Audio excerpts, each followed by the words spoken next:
안녕하세요. 이베스트 투자증권의 염승환 이사입니다. 계좌를 신규 개설한 고객님께 요약집 주식 상품권 10달러를 드리는 이벤트를 진행합니다. 영상 하단 더 보기란을 통해 많은 참여 바랍니다.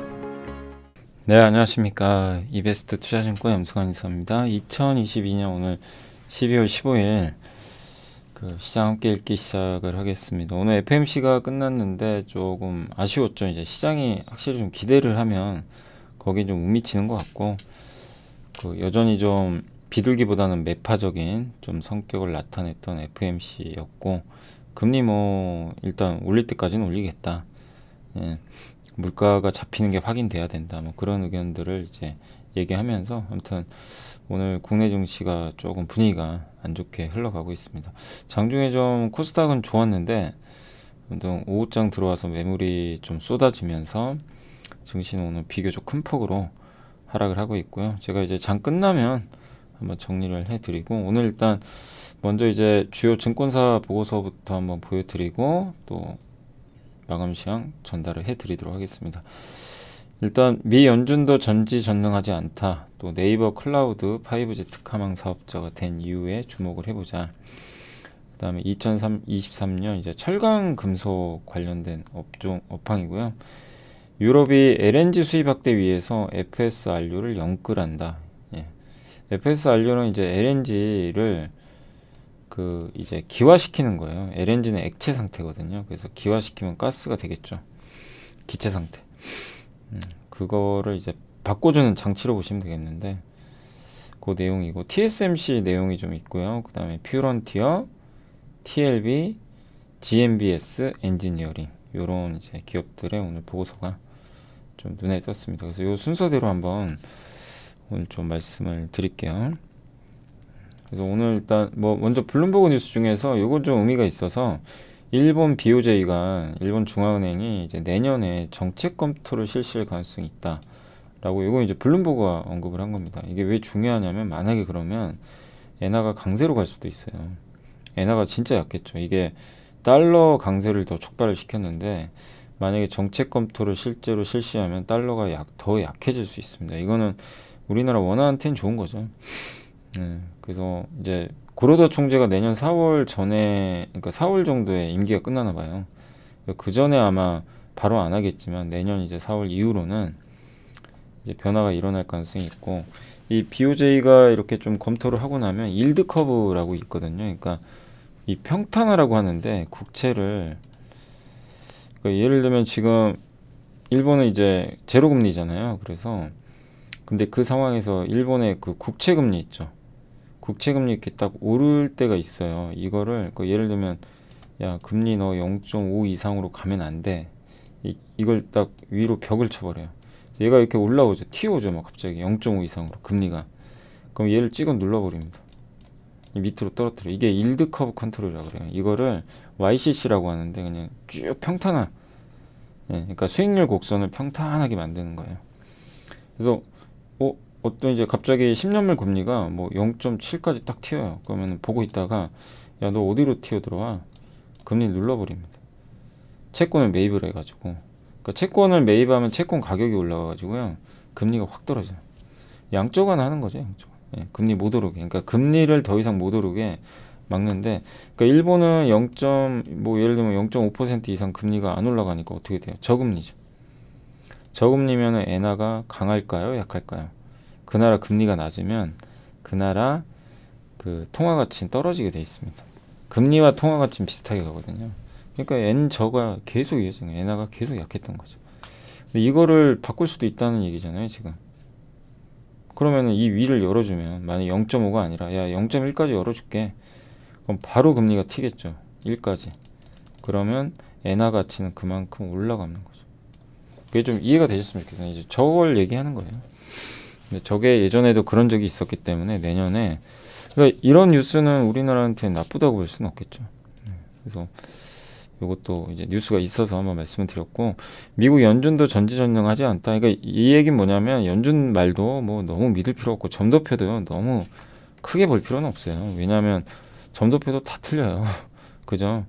올해 작년 연말에 찍었던 점도표가 12월 작년 이맘때 FMC에서 점을 찍었거든요. 그게 0.9%였어요. 근데 지금 뭐예요? 지금 4.5까지 왔잖아요. 하나도 안 맞았죠. 그러니까 상황이 바뀌면 점도표도 바뀌어요. 그래서 너무 그냥 점 찍는 거에 의미 부여하지 마시고, 다만 이제 분명한 건 뭐냐면 아직도 연준 의원들은 금리를 더 올려야 된다. 물가를 확실히 잡아야 된다. 이게 되게 강한 것 같아요. 어설프게 물가 잡으면 안 된다. 잡을 때 확실히 잡자. 그리고 미국 고용이 좋으니까 경기에 대한 자신감도 아직은 있는 것 같아요. 네. 그리고 이번에 미국의 소비자 물가 떨어진 거는 전혀 반응을 안 한 것 같습니다. 아무튼 연준은 조금이라도 금리에 대해, 그러니까 물가가 오를 만한 부분이 있으면 그냥 아까 그 위에서 금리 튀면 뿅망치로 딱 때리잖아요. 똑같은 거죠.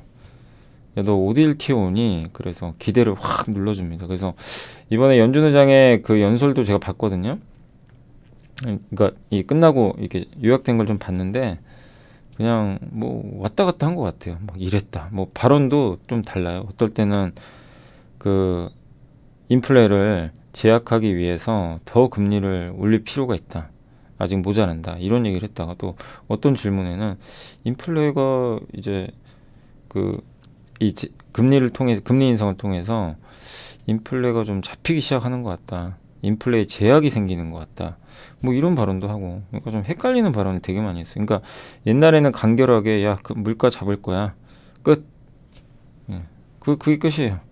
난 뭐든지 할 거야. 이거인데 막 이 말했다 저 말했다 이 말했다 저 말했다. 조금 이제 파월 연준 의장이 좀 헷갈리는 발언을 많이 했습니다. 근데 분명한 건 금리 인하 없다고 했고 금리 더 올릴 거고 다만 데이터 보고 하겠다. 그럼 뭐죠? 결국엔 물가 지표가 어떠냐에 따라서 완전히 다 바뀔 수 있다는 얘기예요. 그리고 현재 이 미국의 소비자 물가가 월별로 발표되잖아요. 월간 단위로 전월 대비해서 0.2%씩만 올라가면요. 내년 3월에 5% 밑으로 떨어져요, 물가가. 그리고 내년 5월에는 3%대로 떨어집니다. 그리고 6월에는 이제 2%대. 얘를 0.2만 유지를 해주면 매월. 그러면은 이제 연준 목표치에 가는 거죠. 그러니까 결국엔 내년 한 3월 이후로는 금리가 동결될 가능성이 높아요. 그래서 내년 3월까지는 올릴 겁니다. 2번 정도. 그래서 5% 아니면 5.25까지 올린 다음에 그리고 이제 기나긴 금리 동결로 갈 것 같아요. 동결을 하면서 이제 분위기를 보겠죠. 물가 더 떨어지네. 그럼 금리 인하할 수도 있고, 물가 더 이상 안 떨어진다. 요 정도에서 버티네. 근데 2% 이상의 물가가 자꾸 유지가 되면 금리 인하는 안 하겠죠. 또. 그래서 연준의 생각은 물가에 좀 달려 있다. 그리고 여기도 나와 있지만 2022년도 정책금리 중간값이 올해는 0.9였어요. 작년만 해도 예상이. 미국 연준 전망은 늘 맞지도 않고요. 맞출 수도 없죠. 연준도 변하니까. 그래서 결국 핵심은 여기 저도 적어드렸지만 물가가 아닌가. 물가가 어떻게 되느냐. 고용지표. 미국의 실업률이 좀 안 좋게 나와야 됩니다, 사실. 그러니까 미국의 고용이 안 좋으면 안 좋을수록 시장에는 오히려 그게 좋다. 아무튼 이번 FMC는 그냥 뭐 좋은 것도 그렇다고 엄청 나쁜 것도 아니에요. 시장은 자꾸만 금리 인하를 원하고 아래를 보고 있는데 그 연준 의장은 자꾸만 이제 애써 이걸 그 기대를 무마시키려고 노력을 하는 듯한, 지수 오르는 걸 원치 않은 그런 좀 FMC였던 것 같습니다. 그래서 시장이 좀 실망은 했어요, 일부. 그리고 네이버 클라우드 이제 5G, 그러니까 뭐냐면 네이버는 자기가 직접 5G망을 깐 거죠. 만들었어요. 뭐 기지국 설치하고 뭐 그랬겠죠.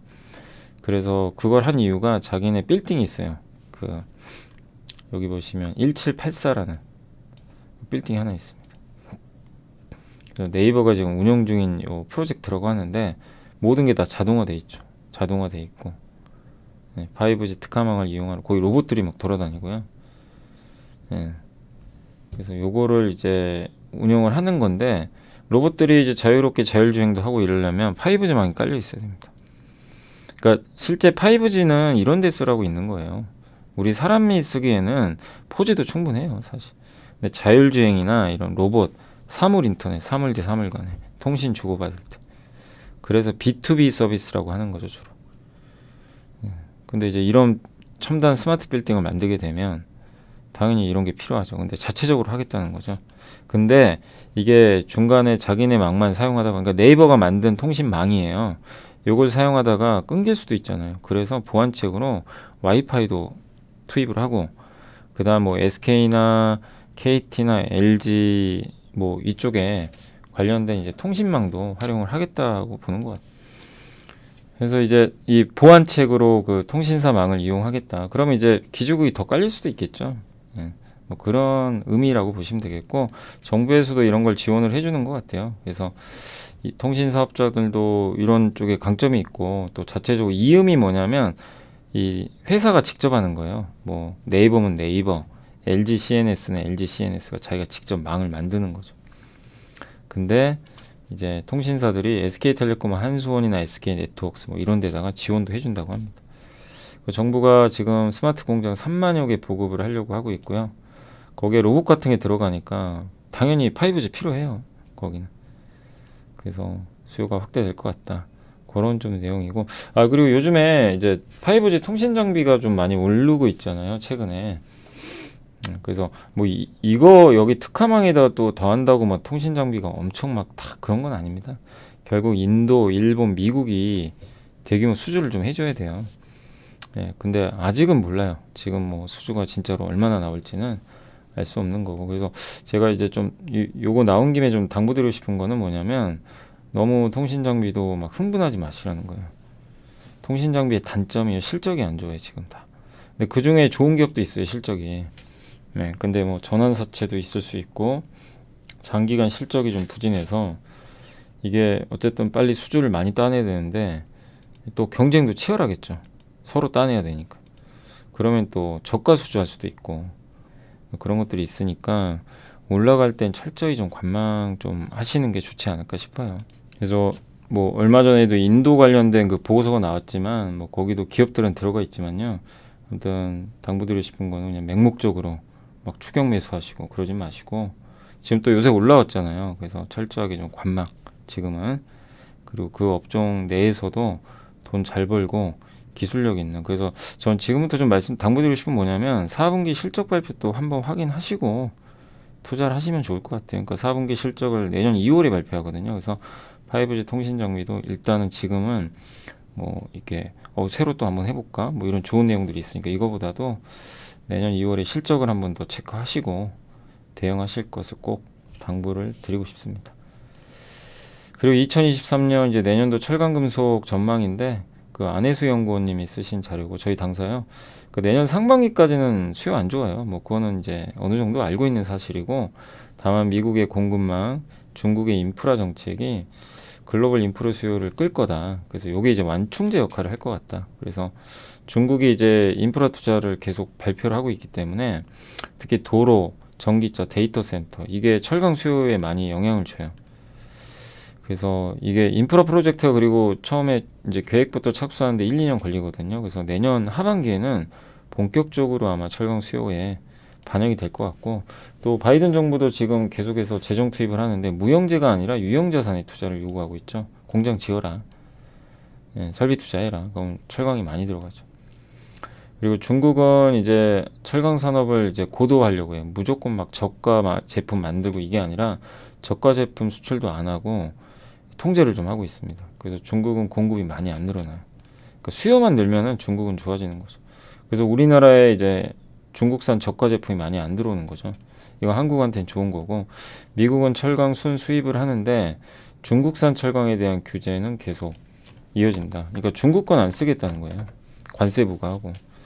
그리고 또 하나 이제 눈여겨보실 게, 철강도 철강인데 구리. 저도 구리 한번 그때 말씀드렸죠. 그 최진영 연구원이 보고서 보고. 근데 다만 지금 구리 가격이 낮진 않거든요. 좀 기다려야 된다.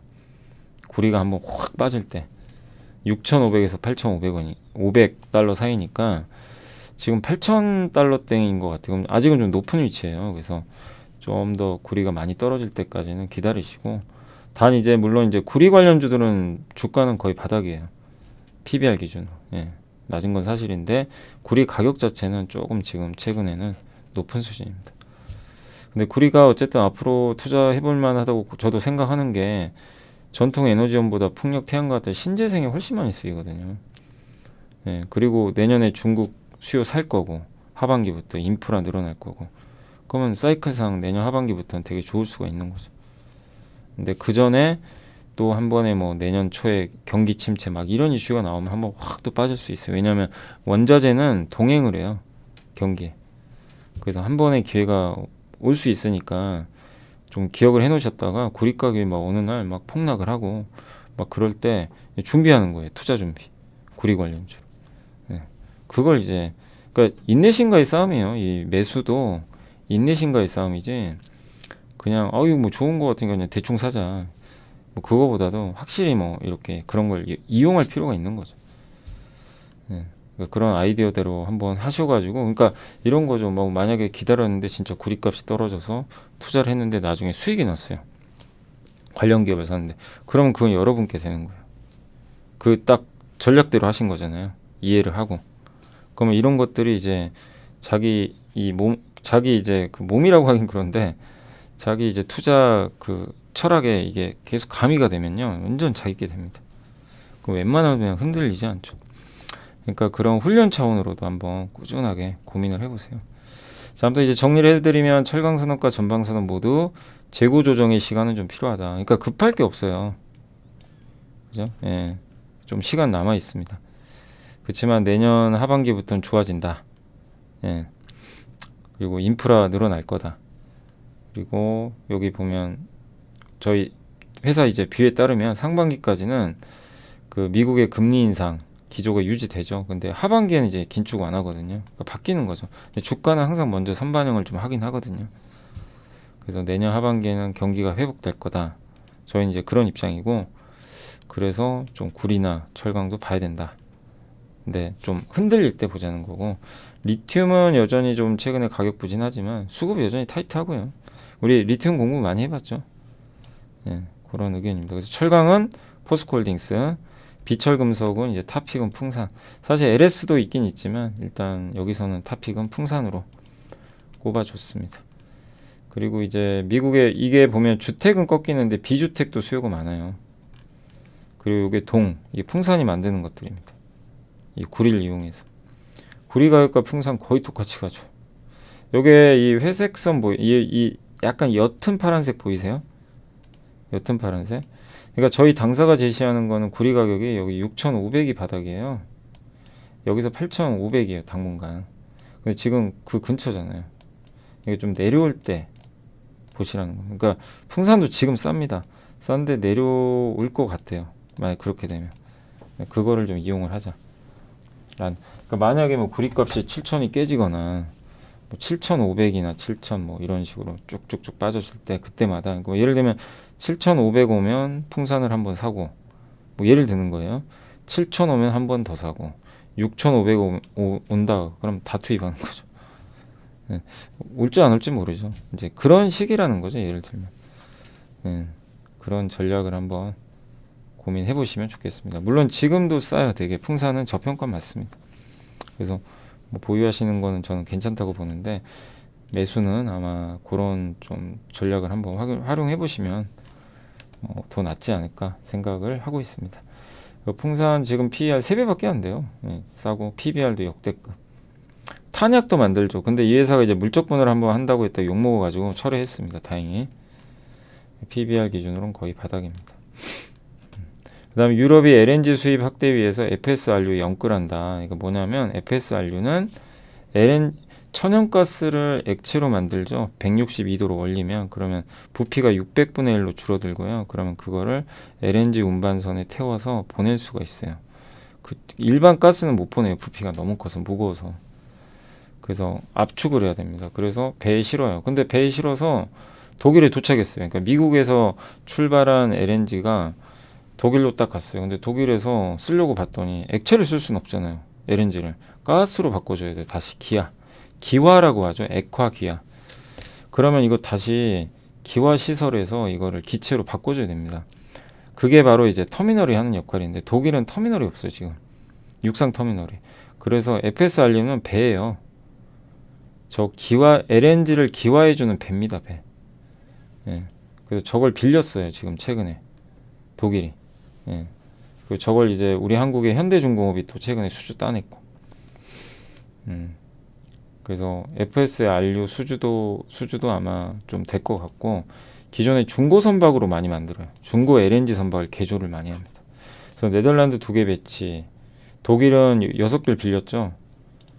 예, 그리고 추가로 3기 더 도입할 것 같고, 왜냐면 지금 아직 육상 터미널이 없어서 지금 짓고 있어요. 그러니까 많은 유럽의 국가들이요, 이 터미널을 하고 FSRU를 많이 도입을 해요.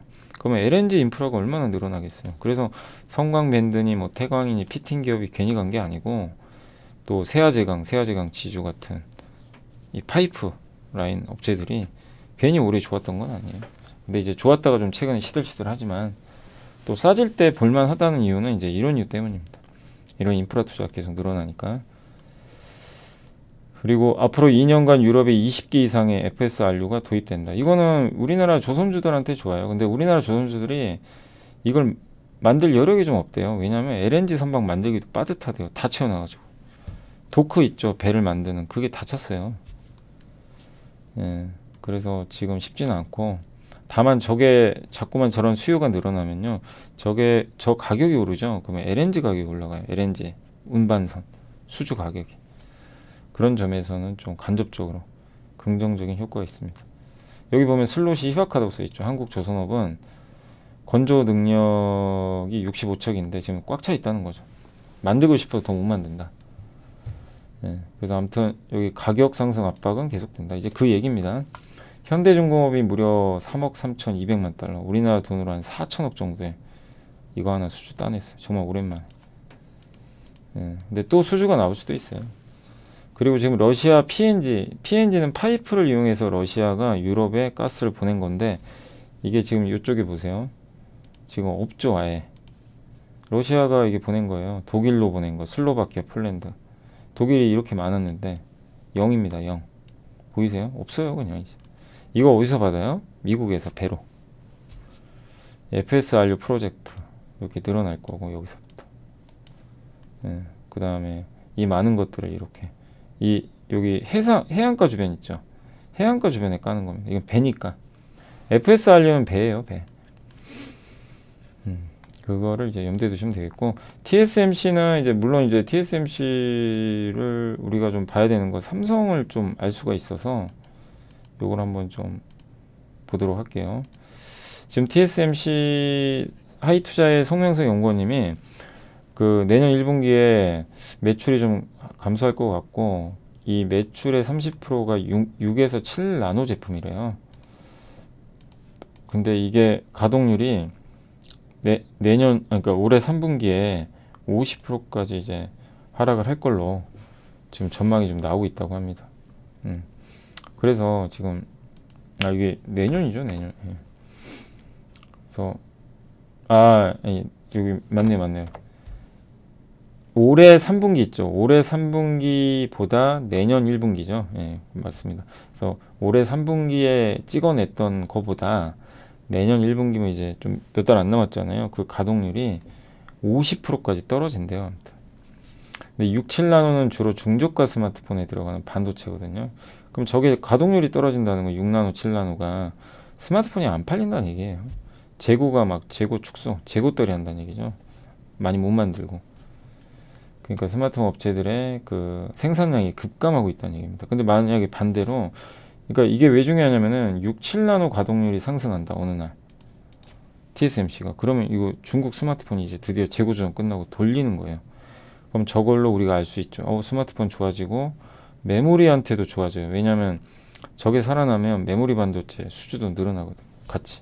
왜냐면 스마트폰에 들어가니까. 저것도 굉장히 중요하고, 그 중국 스마트폰 시장에서 그 지금 9월간 이제 실판매량이 1천만 대를 하회했는데, 아무튼 지금 굉장히 강력한 스마트폰 재고 축소가 이어지고 있다고 합니다. 이건 좋은 거예요. 재고 축소를 해야 돼요. 반드시. 이게 제살 깎아먹을 수도 있지만 떨이 해야 됩니다. 그래야 되게 가벼워집니다. 지금 하이닉스도 저렇게 할 가능성이 높고, 네, 그래서 막 이제 주가가 불안불안한 거죠. 혹시 실적이 정말 깨질까 봐. 근데 깨져도 그렇게 하는 게 좋아요. 나중을 위해서. 그래서 반도체 공급단도 여기 보면 내년 중순까지 재고, 예, 축소가 이어진다. 그래서 내년 하반기부터는 좀 회복되는 그림으로 보고 있는 것 같아요. 그리고 3나노 공정 가동률도 아직은 좀 연기돼 있고, 그리고 최대 경쟁사가 어디겠어요? 삼성전자죠. 근데 안타깝게도 삼성전자 수율이 20%가 안 된대요. 아직도 3나노가 참, 이거 가지고는 안 돼요. 절반은 넘어야죠.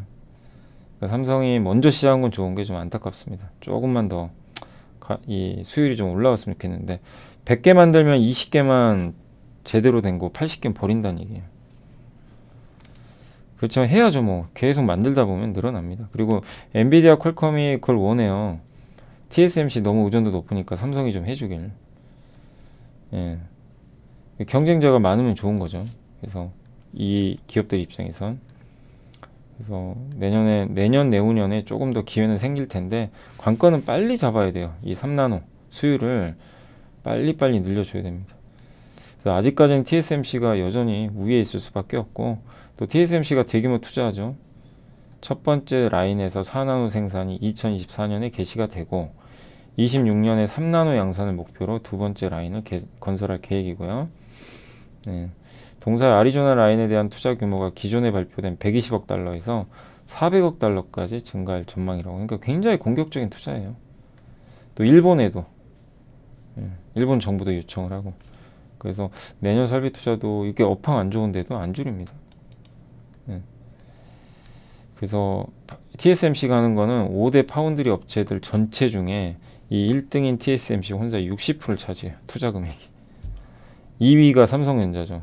여기보다 2.6배 남았습니다. 그러니까 삼성이 따라가기가 쉽지가 않은 거예요. 그래서 빨리 그 게이트 올 어라운드 3나노 GA를 빨리빨리 수율을 올려야 된다. 그 말씀을 드리는 거고, 그래서 초미세 공정이 지배적인 위치를 유지를 할 것 같고, 또 내년 하반기부터는 또 애플 포함한 대형 고객들이 주문이 회복될 거고, 그래서 내년에도 실적 좋을 것 같다, 이 얘기입니다. 그래서 여전히 우위에 있다. 워런 버핏이 괜히 매수한 게 아니다, 이런 내용인 것 같습니다. 그러니까 되게 긍정적으로 보고 계신 것 같아요. 그리고 TSMC가 주가가 이 보면 PBR로 참 희한하죠. 이 밴드 미친 듯이 올랐다가요, 이 밴드 하단까지 찍고 갔어요. 참 이게 쉬운 건 아니죠. 여기 있을 때 여기 간다고 생각 안 하거든요. 근데 우리가 여기서 유추할 수 있는 건, 우리가 PBR 밴드 요즘에 많이 보죠. 이 5개죠 보통. 제일 높고 여기가 평균. 요 위에서는 되도록 안 사는 게 사실 좋고요. 근데 기업 가치가 레벨업 할 때는 상관이 없어요. 뭐 다른 걸로 성장이 본격화될 때는 조금 다르게 봐야 되는데, 이제 평소에는 요 위에서 사는 건 안 좋고, 여기 네 번째 있죠. 네 번째 이하에서 투자하는 게 제일 바람직해요. 왜냐면 바닥은 안 가는 경우도 많아요. 여기서 매집을 하면 리스크는 굉장히 적습니다. 근데 이제 여기 왔었죠 한번. 그러니까 워런 버핏이 이럴 때 샀거든요, 3분기. 그래서 지금 TSMC도 딱 비슷하고, 그 다음에 지금 여기 판매량이 이렇게 스마트폰 감소하고 TSMC 혼자 압도적이고, 이게 삼성입니다. 일단 6, 7나노 상승률 증가 체크하고, 삼성은 3나노 수율 올라가는지 우리가 면밀히 또 봐야 되겠습니다. 퓨런티어는 아시죠? 카메라 모듈 자동화 장비 기업이고, 자동차 전장용 카메라 조립 및 검사 장비 만드는 기업 중에 하나입니다. 저희 예전에 저희 당사에서도 보고서 나왔죠. 자율주행 관련주죠, 한마디로. 그래서 렌즈와 이미지 센터를 정렬해주는 액티브 얼라인, 카메라 2개를 이제 정렬해주는 듀얼 얼라인, 이런 제품들 만들고, 검사 장비도 만들어요. 그래서 이런 뭐 내부 광화 특성 검사, 해상력, 노이즈, 이물 검사, 이런 것들을 해준다고 합니다. 그래서 뭐 삼성전기, 세코닉스, 현대모비스 같은데 납품을 예전에 했었고, 그 다음에 첨단 안전 시스템이라고 이제 요즘에 자동차에 많이 달려 있죠. 그래서 주행 보조 시스템이죠. 막 차선 이탈하면 경고해고, 야 너 어디가, 그리고 그 졸지 말라고 알림도 해주고, 이제 그런 거고, 뭐 크루즈 컨트롤, 이제 전방 차후 간격도 조절해주고, 운전자 보조하는 거죠. 근데 완전 자율주행은 아니고요, 보조죠, 보조. 근데 여기 들어가는 이제 카메라도 이 기업이 장비를 제공을 해줍니다. 그 자율주행의 레벨 2에서는 5개거든요, 카메라가. 근데 이게 이제 완전 자율주행으로 가면 15개 정도로 넘어가게 됩니다. 그리고 이제 전장용 카메라가 옛날에는 그냥 보기만 했는데 그게 아니라 센싱, 주변 인식까지 해줘요. 그리고 이제 자율주행 레벨 2까지는 사람이 주도를 해요.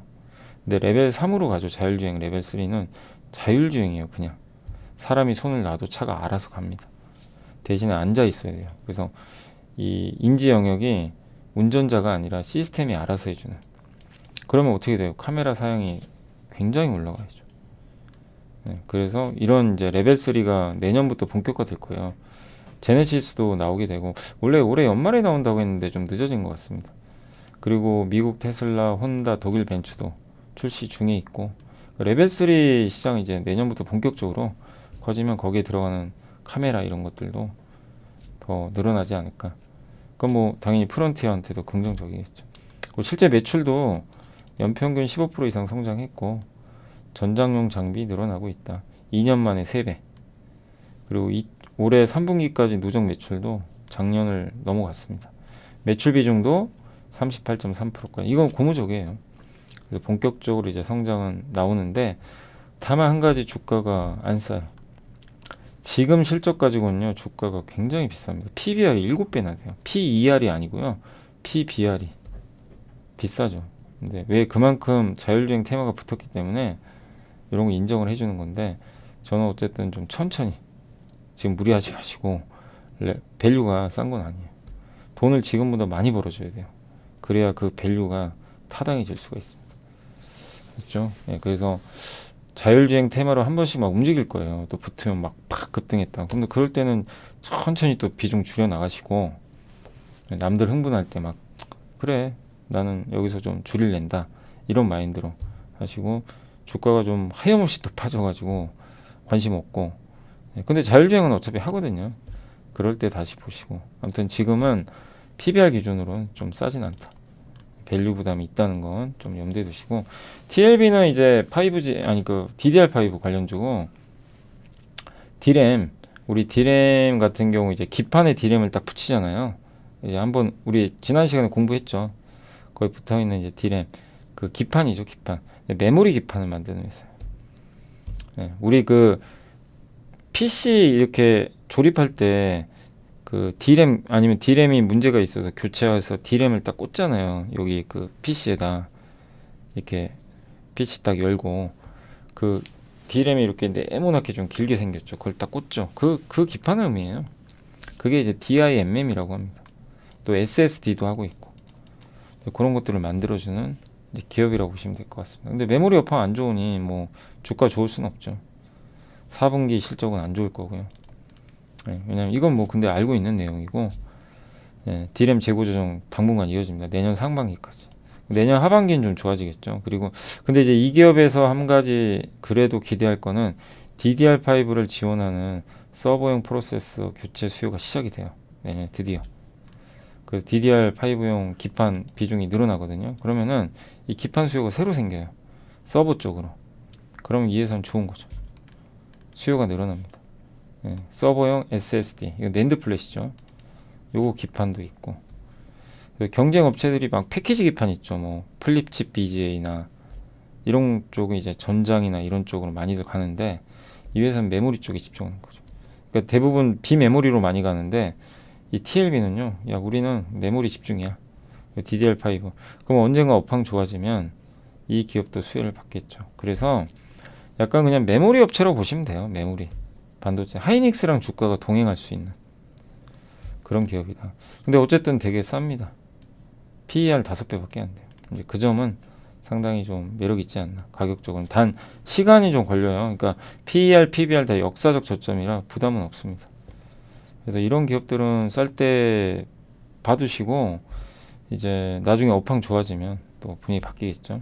안녕하세요. 이베스트 투자증권의 염승환 이사입니다. 계좌를 신규 개설한 고객님께 요약집 주식 상품권 10달러를 드리는 이벤트를 진행합니다. 영상 하단 더보기란을 통해 많은 참여 바랍니다. PSK홀딩스도 비슷해요. 굉장히 저평가되어 있고, 후공정, 우리 지난 시간에 후공정 배웠죠. 함께 배우기. 그거 다시 한번 복습해보세요. 요 보고서 보기 전에. 좀 어려우시면 여기 그 관련 내용들이 나와 있어요. 주력 장비가 디스컴하고 리플로우인데 아무튼 자회사 PSK 있죠. 식각 장비. 예, 그 뭐죠? PR 스트립 장비. 그 감강액을 없애주는 우리 배웠죠. 그 회사 최대 주주입니다. 그래서 디스컴은 찌꺼기 없애주는 거예요. 후공정 과정에서 뭐 찌꺼기들이 발생하는데 그거 없애주는데 이거 기억나세요? TSV 이거 한미반도체가 하는 건데 관통. 예. 그러니까 반도체 서로 다른 이종 반도체. 그러니까 CPU랑 메모리가 있죠. 얘네를 붙여줘요. 하나로. 예. 그럼 성능이 굉장히 좋거든요. 그러니까 이거를 붙여줄 때 저걸 구멍을 뚫죠.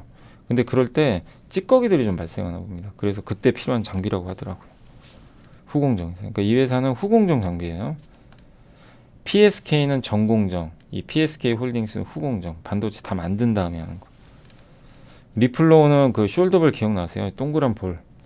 여기 반도체 숄더볼 붙인 다음에 이 뒤로 거꾸로 뒤집죠. 그래서 기판에 붙이죠. 이걸 제가 뭐라 그랬죠? 그 플립칩.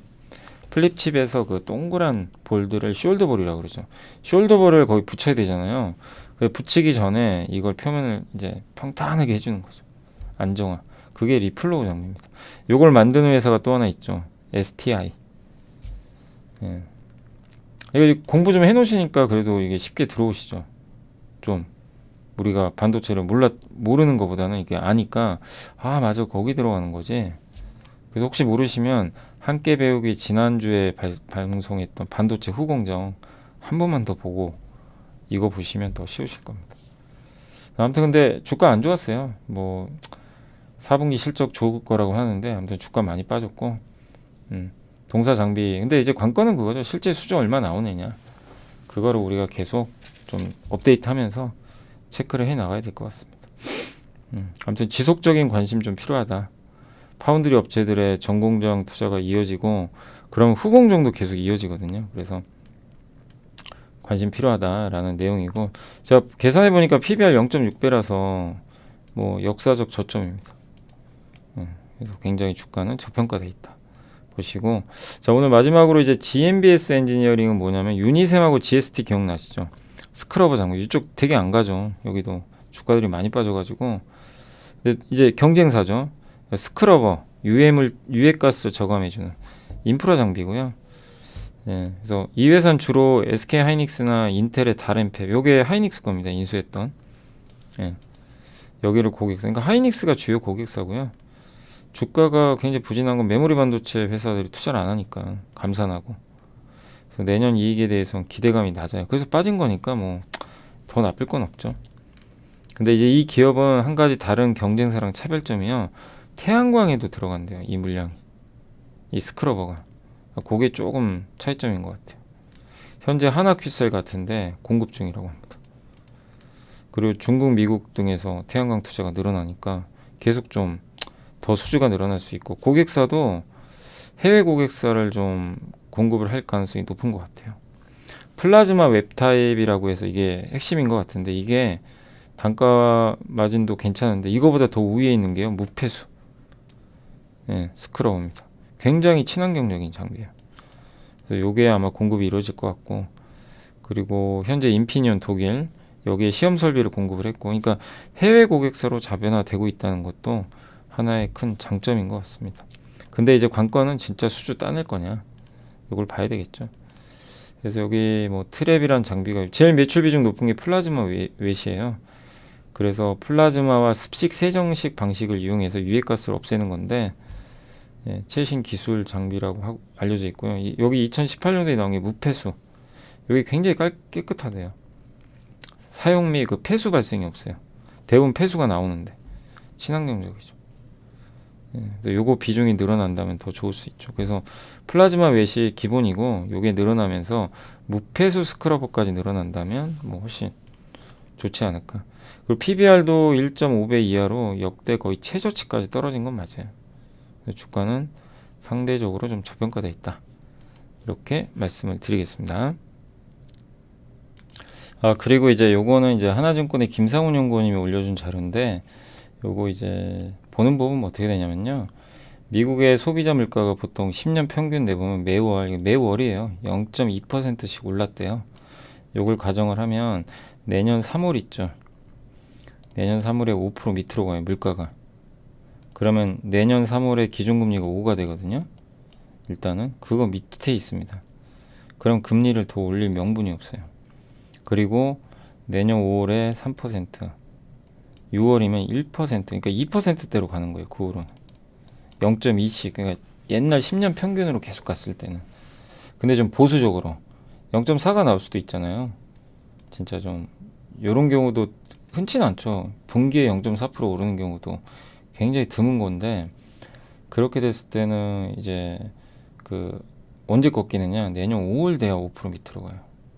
5월에. 그럼 이제 0.4%씩 물가가 오른다면 꺾이는 건 맞아요. 점진적인데 속도가 좀 느리죠. 그죠? 예. 그래서 내년, 근데 결국 이것도 5월이면 이제 더 이상 금리 올릴 명분이 없어지는 거죠. 그리고 6월에는 3%대로 갑니다. 근데 단 2%대로 못 가요. 그래서 내년에 제일 좋은 건 뭐 이 중간이 0.3 요 밑으로만 나와주면 좋을 것 같아요. 사실 0.3 이하로만 나온다면 이자가 보이죠. 2%대 가면은 연준 목표거든요. 그래서 내년에 이제 여러분들이 매월 발표하니까 물가 볼 때 0. 몇 %씩 발표하는지도 월 기준으로 전월 대비 요것도 좀 체크하시면 좋겠습니다. 아무튼 너무 이번에 저 물가 지표를 보면 미국 긴축은 이제 거의 끝나가요. 이제 얼마 남지는 않았습니다. 근데 끝나가는데 이제 언제까지 금리를 유지할 거냐 요건데, 물가가 팍팍 꺾여주면 금리 인하도 할 수 있어요. 근데 이제 안 꺾이면 그 2%대로 가는 게 안 보이면 그냥 유지하는 거죠. 예. 근데 그런 것들은 이제 시장이 반영을 하고 있어서 증시가 뭐 엄청 빠지거나, 근데 못 올라가죠 지금 또. 예. 어쨌든 금리 고금리 유지가 되니까 위 아래가 막혀 있는 정말 그냥 꽉 막힌 장입니다. 그래서 저도 이제 올라가길 저도 바라고 있지만, 저도 이제 계속 말씀드리는 게 V자 반등은 힘든 것 같다. 아직 그냥 박스권이다. 이제 자꾸 말씀을 드리는 게 이게 시간이 좀 필요하거든요. 예. 빨리 달리면요 얼마나 좋겠어요. 그래서 저도 이제 자꾸 최근에 좀 강조드린 게 천천히 하시면 된다. 투자 안 하실 분들 하지 마시고 공부하고 하시고 여유 가지고, 그 말씀 드린 게 절대 급하게 하실 필요가 없다고 말씀을 드린 거예요. 왜냐하면 시간이 좀 걸리니까. 그 과정에서 할 거는 에이 시장 안 가니까 그냥 증시 보지 말자 이게 아니라 공부를 하시라는 얘기예요. 예. 아까 그리고 제가 구리를 말씀드렸지만 그게 언제 뭐 구리가 떨어질지 모르잖아요. 그래서 꾸준히 관찰해 보세요. 예.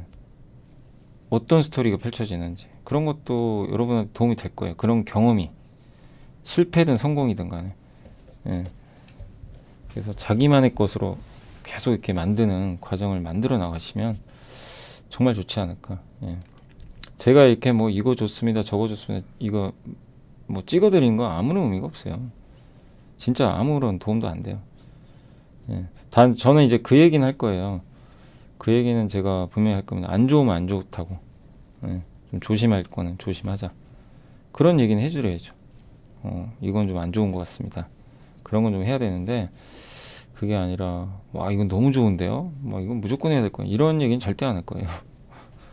예. 그 정말 위험한 발언이죠. 사실 어떻게 보면 그런 건. 예. 근데 뭐 아무리 제가 좋다고 사실 해도 여러분들 걸로 만들어야죠. 근데 뭐 재무상 문제가 있거나 전환사치가 있거나 뭔가 좀 찝찝하거나 그런 건 뭐 말씀을 해드려야죠. 그래서 아까 통신장비도 그래서 말씀드린 거예요. 요새 또 통신장비 막 올라가니까 야 이거 이렇게 빠졌는데 이거 또 올라가는 거 아니야? 또 막 흥분하실 수 있단 말이에요. 근데 그러시면 안 돼요. 예, 아직은 아니에요. 예, 확인할 게 많습니다. 다음부터 이제 여기까지는 좀 말씀드렸고, 그 다음에 공시가 오늘은 나온 건 별로 없고요. 그 어제 나온 거 중에 제가 언급을 안 드렸던 게 좀 있는 것 같아서 있나요? 12월 그 12월 14일 날 어제 건데, 어제 이제 저녁에 봤어요. 그랬더니 그 여기 하나손해보험 있죠? 하나손해보험의 전두성 상무가 많이 산 건 아니에요. 1,000만 원밖에 안 됩니다. 근데 아무튼 장내 매수했다. 이렇게 보시고, 그 다음에 어제 요 공시가 좀 있었으면 풍원정밀 아시죠? 풍원정밀 메탈 마스크라고 OLED에 들어가는 그 부품인데, 예. 옛날에 공부 한번 해봤었죠. 근데 이게 시설 투자 들어간대요. 금액이 꽤 크죠. 50% 자기 자본에. OLED 회사예요. 그래서 신규 시설 투자 공시가 어제 있었고, 미온 상사 참 착한 기업입니다. 주식 소각 결정했어요. 이런 거 많이 해주면 좋겠네요. 그리고 한양 디지텍이 후공정 반도체 기업이죠. 이 회사가 금전 대여를 했대요. 자회사에. 야, 너 이걸로 투자해. 한양 디지텍 베트남에 법인이 있거든요. 거기에 후공정 그러니까 메모리 반도체 삼성전자가 후공정을 맡겨요. 야, 너 이거 좀 해. 후공정 처리해줘. 그럼 한양 디지텍 같은 회사가 해주는 거예요. 근데 그 법인이 베트남에 있는데 그거 야, 너 투자하라고 돈 빌려준 거죠. 자회사한테 돈 빌려준 거예요. 근데 그거를 돈이 없어서 빌려준 게 아니라 뭐 갚으라고 한 게 아니라 이걸로 설비 투자라는 얘기죠. 그러니까 사실상 좀 시설 투자할 가능성이 높다. 이렇게 좀 생각을 하시면 좋겠습니다. 그래서 이런 공시들이 어제 이제 늦게 나와서 이제 지금 좀 말씀드리겠고, 현재까지 뭐 나온 게 없어서 좀 전자공시는 이제 일단 여기서 좀 마무리하겠습니다. 자, 그리고 이제 시황 좀 말씀드리고 마무리할게요. 오늘 주식시장은 안 좋았습니다. 그냥 급락해 버렸고요. 그냥 종가가 최저가 됐고 뭐 힘 한 번 못 쓰고 그냥 종가에 또 던져버렸어요, 누군가. 그래서 급락세로 마감이 됐습니다. 참 안 좋네요. 연말 산타는 없어졌고 지금 분위기상 뭐 산타는 나올 수가 없죠. 코스닥도 분위기 좋다가 그냥 오후에 훅 빠져버려가지고 오늘은 안 좋았습니다. 일단 어제는 되게 분위기가 좋았는데 오늘은 기관들이, 외국인이 판 건 아닌데요, 기관들이 무려 4천억을 팔아버렸습니다. 오늘 보이세요? 이 금융투자 던진 거 종가에 다 던져버렸어요. 주식. 왜 저랬는지는 잘 모르겠네요. 아무튼 기관이 종가에 주식을 대량 매도로 쏟아내면서 국내 주식시장 오늘 좀 급락세로 마감을 했습니다. 외국인보다는 이제 기관의 문제고요. 그리고 오늘 인터넷이 급락했죠. 외국인 기관이 쌍끌이 매도를 했습니다. 특히 오늘 기관은 전기전자, 인터넷, 금융 이런 걸 팔았고 기계업 쪽만 샀고요. 반면에 외국인은 전기전자 샀고 자동차 샀어요. 한국의 대표 기업을 매수를 많이 했습니다. 그러나 인터넷 쪽은 그냥 뭉탱이로 팔았습니다. 그래서 오늘 제일 안 좋은 섹터는 인터넷이에요. 여전히 코로나 치료제 좋았고요. 웹툰 관련주도 조금 지금은 흥분하지 마세요. 조금 보수적으로 보셔야죠. 지금 요새 많이 올랐어요. 그리고 마이크론 바이오 테마도 오랜만에 좋네요. 소마젠 뭐 이런 기업들이 올랐고, 마스크 업체들도 요새 갑자기 올라갑니다. 흥분하시면 안 됩니다. 피팅 업체들 오랜만에 좋았네요. 태광 성공입니다. 그다음 교육 온라인주,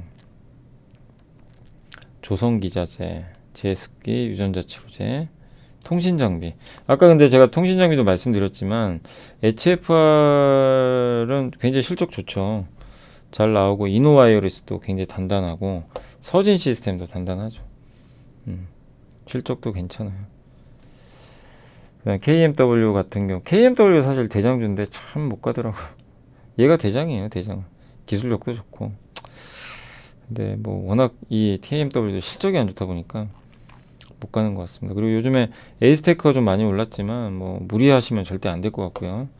왜냐면 에이스테크도 여기 한번 보시면 실적이 계속 안 좋아요. 적자가 심합니다. 그러니까 일단 뭐 너무 낙관적으로만 보시면 안 돼요. 부채도 많고 이 부분은 조금 리스크가 있는 거니까 오를 때는 오히려 조금 조심하셔야 될 것 같은데, 아무튼 워낙 많이 빠져서 최근엔 급등하고 있는데 조금 오를 땐 흥분하지 말자, 조심하자, 그 말씀 드리겠고, 그리고 제약주, 건설기계도 오늘 다시 한번 반등을 했네요. 원전주가 이제 투르키의 뭐 수주 기대감인데 그건 기대감이에요. 실제 뭐 수주한 건 아닙니다. 나머지는 다 빠졌고, 오늘 네이버 카카오가 이유는 없는데 그냥 급락했습니다. 왜냐면 외인기관이 다 던져버렸어요. 모르겠습니다. 이유가 없어요, 특별히. FMC 실망 때문일까요? 근데 미국 국채금리 빠졌는데 좀 그게 납득이 안 가고, 그리고 오늘 이제 이쪽 빠졌죠. 그 컨텐츠 기업 아바타 개봉도 했고 이제 모멘텀이 좀 끝났죠.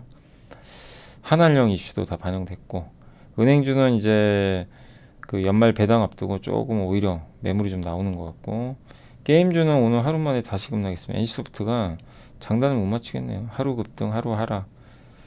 오늘은 다 안 좋았습니다. 게임주들이. 그러니까 인터넷 형님들 빠지니까 다 같이 빠져버린 것 같아요. 리튬 관련주 급락했고 반도체도 오늘 안 좋았습니다. 그리고 엔터 IT 대표주 오늘 안 좋았고, 건설주도 여전히 좀 안 좋고요. 예. 그리고 면세점 업체도 좀 좋지는 않았던 것 같습니다. 석유화학도 다시 빠졌고, 2차전지도 오늘 안 좋았죠. 예. 조선 기자재는 좋았는데 조선주는 안 좋았네요. 또 네옴시티, 2차전지. 요새 2차전지가 뭐 이 테슬라 때문에 너무 힘이 없어요. 예, 다들 좀 부진한 흐름이 이어지고 있습니다. 그리고 뭐 카지노, 폐배터리, 반도체, 소부장 어제 좋았는데 오늘은 이제 다 대부분 다 이렇게 밀려버리고 말았습니다. 그러니까 한마디로 이제 반도체, 소부장도 그냥 제자리 걸음하는 그런 모습인 것 같아요. 정유, 장비, 철강 할 것 없이 그냥 좀 거의 뭐 오후에 좀 아쉽게 기관에 매물이 쏟아지면서 조금 안 좋게 끝난 것 같습니다. 그리고 시가총액 상위 기업들 거의 다 하락을 했고요. 오른 기업이 찾기가 어렵네요. 다 1% 이상씩은 거의 다 빠졌고, 그나마 자동차가 조금 버텼어요. 기아가 안 빠졌죠. 예. 자동차가 조금 선전했고, 한전이 좀 올라갔고요. 카카오뱅크는 폭락을 했습니다. 그리고 원전주 좀 올랐고, S51 미미하게 반등했고, 2차전지 소재 안 좋았고요. 게임주 안 좋았고, 카카오그룹 급락했고, 백신주 다시 빠졌어요. SK바이오팜 빠지고, 롯데케미칼도 좀 최근에 20만원 거의 갔다가 다시 쭉쭉쭉. 유상증자 이제 그 물량 부담이 있죠. 예, 이제 청약도 해야 되니까. 그리고 LG 디스플레이도 여전히 연속성 없고요.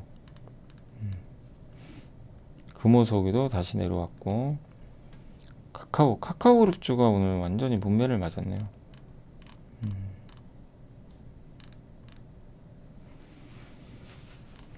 그러니까 한마디로 오늘은 뭐 리튬 관련주, 인터넷, 게임주, 엔터주, 컨텐츠주 이런 기업들의 주가가 크게 빠졌고, 반도체, 소부장 이쪽도 좀 다운이 됐고, 그나마 자동차는 좀 선전했고, 대형주 중에서는요. 그렇게 해서 오늘 좀 시장이 아무튼 굉장히 안 좋게 마무리가 됐던 것 같습니다. 연말 랠리를 좀 기대했지만 사실상 좀 쉽지 않아진 것 같고, 내년 초를 기대를 해야 될 것 같긴 한데, 예, 일단 시장이 너무 힘이 없네요. 예. 또 이제 걱정이 지금 금투세가 어떻게 될지 모르겠네요. 아까 이제 속보로는 그 중재를 좀 해서 법인세를 1% 낮추고, 원래 이제 여당 입장은 법인세 3% 인하가 목표인데 1% 인하로 하자, 이런 게 지금 좀 가닥이 잡힌 것 같아요. 그러면 법인세가 서로 합의가 되잖아요. 그럼 금투세 같이 처리돼요. 금투세는 이견이 별로 없는 것 같아요. 2년 유예하는 걸로. 뭐 민주당도 합의는 한 것 같은데, 다만 이거를 이제 그 법인세랑 같이 넣어서 처리하려고 하는데, 법인세가 안 되면 다 안 되는 거죠. 법인세가 만약에 이제 되면 1% 인하로 한번 저녁까지 뉴스를 보시고, 그렇게 되면 내일 중에라도 다 처리한다고 합니다. 그렇게 되면 이제 일단 세금 이슈는 또 2년간 가라앉을 수가 있겠죠. 그러면 이제 연말 투자 심리는 호재로 작용하겠죠. 근데 만약에 그게 합의가 안 된다면 연말에도 굉장히 좀 힘든 장이 나올 수도 있습니다. 아무튼 그런 좀 이슈들도 이제 좀 지켜보시면 되겠습니다. 아직은 결론은 안 난 것 같고요. 아까 속보에는 법인세 인하 1% 하는 거 합의가 된 것 같다, 할 가능성이 높다, 이런 좀 기사는 있었던 것 같습니다.